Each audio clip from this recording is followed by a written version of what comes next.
চলুন দেখি কিভাবে করা যায়। তাহলে এই লাইন থেকে আমরা পরের লাইন পাবো হচ্ছে টু দি পাওয়ার এক্স। এই পাশে ভিত্তি ছিল, ওই পাশে যা ভিত্তি হবে। এখন এই 400 কে 2√5 টু দি পাওয়ার কিছু একটা এখানে আসতে হবে, equal to 2√5 to the power x. এখন এখানে যদি 3 আসে তাহলে এক্স এর মান 3, এখানে যদি 5 আসে এক্স এর মান 5, 4 আসলে 4, 7 আসলে 7। এখন আমি কিভাবে বুঝবো যে কোনটা হবে? আমি ছোট থেকে শুরু করছি, ছোট মান থেকে শুরু করছি। আমি এই মানটা এখানে আমি এই মানটা প্রথমে ধরছি।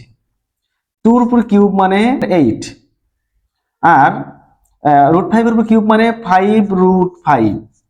তার মানে এটা হয়ে গেল 5টা 40, 40√5। তার মানে এটা হচ্ছে না 3 বার।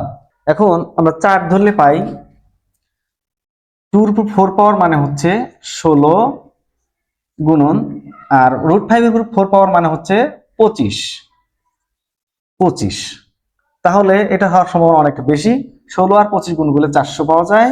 তার মানে হচ্ছে এই পাওয়ারটা হচ্ছে, আমরা কি পাওয়ার ধরেছি? 4 পাওয়ার ধরার কারণে, কিন্তু এখানে 4 পাওয়ার ধরার কারণে কিন্তু এটা 400 মিলে গেল। তার মানে x = 4, x = 4।